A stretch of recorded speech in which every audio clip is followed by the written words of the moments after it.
Hello বন্ধুরা, Barbie village স্টোরিতে তোমাদের সবাইকে অনেক অনেক স্বাগত। তো আজকে চলে এসেছি আবার একটি দারুণ জমজমাটি পর্ব নিয়ে।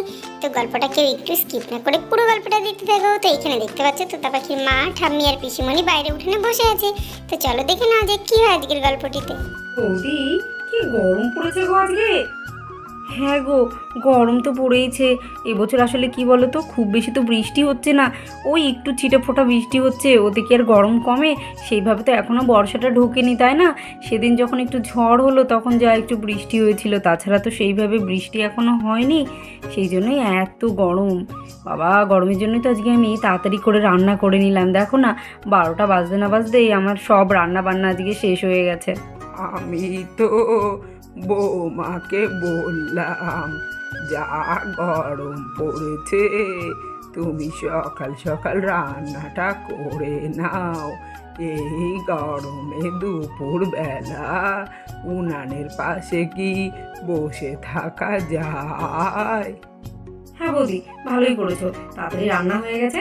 এখন ওরা স্নান টান করে সবাই মিলে খেয়ে নিতে পারবো। বাচ্চাগুলো কই? ওরা কি স্নান করেছে তোতা পাখি?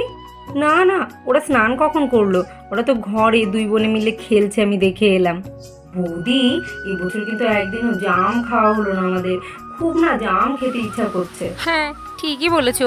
আগের দিন ভাই বাজার থেকে জাম এনেছিল, কিন্তু ষষ্ঠীর দিন ওইটুকু জাম আমরা তো ভাগেই পেলাম না। সব তো বাচ্চারা আর টুবাইদাই খেয়ে নিল। দেখি, ভাইকে বলবো পরের দিন যখন বাজারে যাবে, যদি বাজারে জাম পায় নিয়ে আসতে। আমাদের তো একটা বাড়িতে জাম গাছ ছিল, গাছটা যে কী করে মরে গেল বুঝতেই তো পারলাম না, নইলে আমাদের গাছেই তো কত জাম হতো। হ্যাঁ বৌমা, জাম গাছটা তোমার শ্বশুর লাগিয়েছিল।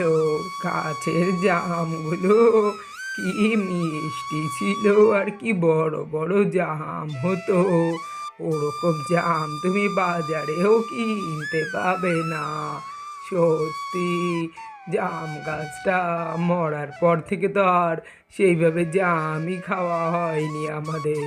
মা, অনেক বেলা হলো, তুমি যাও, পাখি দিদিভাই আর তোতা দিদিভাইকে স্নানটা করিয়ে দাও, তারপরে সবাই মিলে একসঙ্গে খেতে বসবো। সাহেব কোথায় গেছে গো, তুমি কিছু জানো? মা, ছোটদা ওর একটা বন্ধুর বাড়ি গেছে, এই তো একটু পরেই চলে আসবে, বলেছিল দুপুরে বাড়িতে এসেই খাওয়া দাওয়া করবে। আচ্ছা মা, আমি তাহলে যাই, তো তার পাখিকে স্নানটা করিয়ে দিই। দেখি তো, একটু দাঁড়িয়ে দাঁড়িয়ে শুনি দূর থেকে দুই বোনে কি নিয়ে খেলছে আর কি কথা বলছে। বোন, এই বোন, তুই কি সুন্দর ডলিটা নিয়ে খেলছিস, আমাকে দিবি রে? কেন রে, আমি তোকে কেন দেবো? ওই যে দুটো পুতুল নিয়েছিস, আমি যে কতবার চাইলাম আমাকে যে তুই দিলি না। দে না পাখি, আমি একটু নিয়ে খেলি প্লিজ বোন। কেন দেবো ইনসুরি? ওকে এখন আমি কি কেন দেবো? আমি যখন চেয়েছিলাম তুই আমাকে দিয়েছিলি নাকি? আগে তুই আমার ওই পুতুল, ওই সুন্দরী পুতুলটা দে, তারপরে আমি তোকে আমার ডলি দেবো। দেখেছো, এদের আবার দুই বোনের খেলা, ঠিক খেলতে খেলতে ঝগড়া শুরু করেছে। উফ, এদেরকে নিয়ে আর পারি না। যাই যাই, দুই বোনকে এবার স্নান করিয়ে দিই। তো তা পাখি, কি নিয়ে দুই বোনে এত ঝগড়া করছিস? হ্যাঁ চল, আর খেলতে হবে না, আমি এবারে স্নানটা করিয়ে দিই।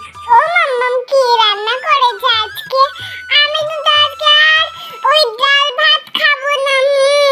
আরে আরে, আজকে আর ডাল ভাত করিনি, মাছের ঝোল ভাত করেছি। চল, মাছের ঝোল, পটল ভাজা আর বেগুন ভাজা। চল চল, খেয়ে নিবি স্নান করে। না মাম্মাম, বেগুন ভাজা আমি খাবো না, ভালো লাগে না বেগুন ভাজা খেতে। পাখি, তোমাকে না আমি কতবার বলেছি কোনো খাবার নিয়ে এরকম বলতে নেই। চলো চলো, স্নান করো আগে, তারপরে খেতে বসে দেখা যাবে কি খাবে আর কি খাবে না। চলো, আর লেট করো না, দুই মনেই চলো। ও মাম্মাম, আজকে আমি কি একা একা স্নান করি না মাম্মাম? একা একা স্নান করবে মানে? তোমার তো এমনিই ঠান্ডার ধাত আছে, তুমি জানো না? একটু জল মাথায় বেশি নিলেই তোমার ঠান্ডা লেগে যাবে, আর তুমি একা একা স্নান করতে গেলে সেই বেশি জলেই তুমি স্নান করবে। না না, একদম না। চলো, আমি স্নান করিয়ে দেবো। আজকে আর মুখ দেখা যে বাড়ি থেকে বার হয়েছিলাম, কেডাই জানে এত জাম নিয়ে বার হলাম, একটা জামও বিক্রি হলো না। কি যে করুম আমি এখন, এত টাকা দামের জাম গুলান সব কি তাহলে নষ্ট হইবে? এই গ্যারামটাই আসাই আমার ভুল হইছে।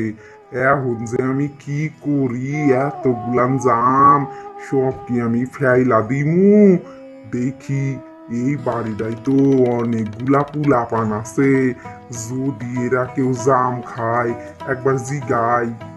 ও মাসিমা, বৌদিমণি, ও বাচ্চারা, তোমরা কেউ জাম খাইবা? আমার কাছে জাম আছে, মিষ্টি মিষ্টি সুন্দর জাম, বড় বড় জাম, খুব মিষ্টি। মাম্মাম দেখো দেখো জাম এসেছে, জাম মাম্মাম জাম কিনে দেবে আমায়? এ বৌমা, দেখো জাম বিক্রি করতে এসেছে। একটু আগেই আমরা সবাই মিলে বলছিলাম অনেকদিন জাম খাওয়া হয়নি, আর দেখো লোকটা জাম নিয়ে চলে এলো। দেখি এইদিকে আসুন তো, কেমন জাম আছে আপনার কাছে একবার দেখি। এই তো মনে হইতাছে এনারা জাম কিনবে, মনে হয় এবার আমার কপালটা খুললো, কটা জাম মনে হচ্ছে বিক্রি হবে। যাই যাই দেখি কতগুলো জাম বিক্রি করতে পারি, বাড়িটায় অনেকগুলান মানুষ আছে, বেশি করে জাম বিক্রি করে যাইতে হইব ওই বাড়িতে। আইতাছি গো মা, আইতাছি, এক্ষুনি আইতাছি আমি। এই দেখুন মা, বৌদিমণি, আমার কাছে অনেক বড় বড় মিষ্টি জাম আছে, অনেক কম দাম আছে জামগুলার। আপনারা এই জুড়ি জামটা রাইখা দিন, কিনালিন এই জামগুলান, এত ভালো জাম আপনারা কোন হানে পাবেন না। তা দাদা, আপনার জাম কত করে আছে বলুন তো, কত করে বিক্রি করছেন? কি দাম বলি, একটু বেশি করেই বইলা দেখি, যদি কিনা লয় তাহলে আমার লাভটা উঠা যাইব গিয়া, যদি না নিতে চায় তখন একটু না হয় কম করে বইলা যাইব গিয়া, আগে একটু বেশি দামি বইলা দেখি কি কয়। কি হলো দাদা, বিড়বিড় করে কি বলছেন? জোরে বলুন, কত করে জাম বিক্রি করছেন? হ্যাঁ হ্যাঁ হ্যাঁ হ্যাঁ, মানে এ বেশি না বোন, ওই 500 টাকা কিলো জাম। হ্যাঁ, বলেন কি দাদা, 500 টাকা কেজি জাম? তা আপনি জাম বিক্রি করছেন না সোনা বিক্রি করছেন? আরে বোন, আমি তো কমই দাম কইছি, বেশি কই নাই। বাজারে যাইয়া দেখো, এর থেকেও বেশি দামে জাম বিক্রি হইতাছে, আর আমার জামের মতো জাম তুমি কোথাও পাইবা না, অনেক মিষ্টি জাম আছে। এ আরে, তুমি দামটা ঠিক করে বলো, এত দাম বললে কি করে নেব? তাহলে না হয় তুমি আসতে পারো, আমরা জাম কিনবো না। পাখি চুপ, একদম চুপ করে থাকো। এই দাদা দেখছো না কত বেশি দাম বলছে? আমি কালকে কাকাইকে বলবো বাজার থেকে জাম নিয়ে আসবে, চুপ করে দাঁড়িয়ে থাকো। আরে বৌদি, রাগ করতে আছেন কেন? এত রাগ স্বাস্থ্যের জন্য ভালো না। আচ্ছা, আপনারা তাহলে এই পুরা ঝুড়ি জাম কিনা লন, আমি আপনাদের থেকে ওই 300 টাকা কেজি রাখুম, তাহলে হইবে তো? কি বললেন, 300 টাকা? না না, আমি ওই 250 টাকা কেজি দেবো, যদি হয় তাও পুরো ঝুড়ি কিন্তু আমি নেব না। অত জাম নিয়ে আমরা কি করবো, ওই এক ঝুড়ি জাম?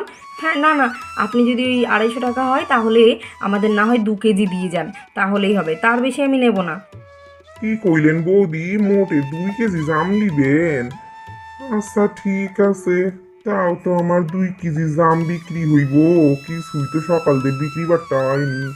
দিয়াই যাই, 50 টাকা করেই তো কিনছি জামগুলান, তাও তো 250 টাকা করে দিবে কইতাছে বৌদি, কিছু টাকা তো লাভ হইব। ঠিক আছে বৌদি, আপনার কথাই থাক, আমি আপনাকে 250 টাকা করেই জাম দিতাছি, আপনি নিয়ে আসুন, বাটি নিয়ে আসুন একটা, আমি মাইপা 2 কেজি জাম আপনাদের দিয়া যাইতাছি। খাইয়া দেখুন বৌদি, আমার গাছের জাম আছে, অনেক মিষ্টি, এইরকম জাম আপনি কোন হানে পাবেন না। মানিমণি, মানিমণি, তোমরা কি করছো? কি তোমরা জাম কিনছো? আমিও তোমাদের সাথে জাম খাবো। ঠিক টাইম মতো চলে আসছে। তুই সবসময় আমাদের বাড়ি এসে খাই খাই করিস কেন রে? পাখি, ও ভাই হয় না ছোট ভাই তোমার, ওরকম করে বলতে নেই। হ্যাঁ টুবলু, তুমিও জাম খাবে শোনো আমাদের সঙ্গে, তুমি না আসলেও আমি তোমাকে এক্ষুনি ফোন করে ডেকে নিতাম, খুব ভালো করেছো তুমি এসেছো। মাম্মা মুকেই বেশি ভালোবাসে না? এই নিন বৌদি, 2 কেজির বেশি জাম দিছি আপনাদের। আপনি এবারে পয়সাটা নিয়ে আসুন, অনেক বেলা হইয়া গেছে গিয়া। বাকি জাম গুলানো তো আমার বিক্রি করতে হইব। আপনাদের কইলাম সব জাম রাখতে, আপনারা তো রাখলেন না। যান পয়সা নিয়ে আসুন, আমি বাড়ি যাই এই বেলা। হ্যাঁ দাদা, আপনি এক্ষুনি দাঁড়ান, আমি যাবো আর আসবো। হ্যাঁ, জামগুলো কি শুধু শুধু খাবেন নাকি নুন দিয়ে একটু মেখে দেবো হালকা করে?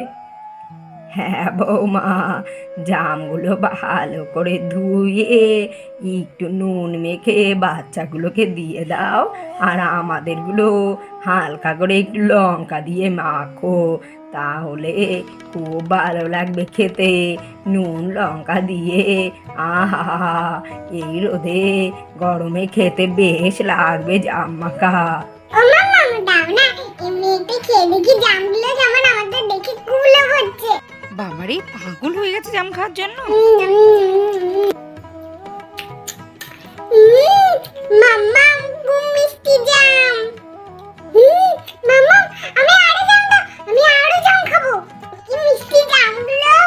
আচ্ছা ঠিক আছে, আমি জামগুলো নুন দিয়ে মেখে দিচ্ছি, খেয়ে নাও, তারপরে তোমাদের স্নান করিয়ে দেবো, ঠিক আছে? তো বন্ধুরা, দেখতেই পেলে যে আমরা জাম কিনে নিয়েছি অনেকটা, আর জামগুলো কিন্তু ভীষণ মিষ্টি, পাখি কিন্তু খেয়ে খুব ভালো লেগেছে। তো এখন আমি করব জাম মাখা বাড়ির সকলের জন্য। আর আজকের গল্পটা এখানেই শেষ করছি। তোমরা সবাই ভালো থেকো, সুস্থ থেকো, বিদায় বন্ধুরা।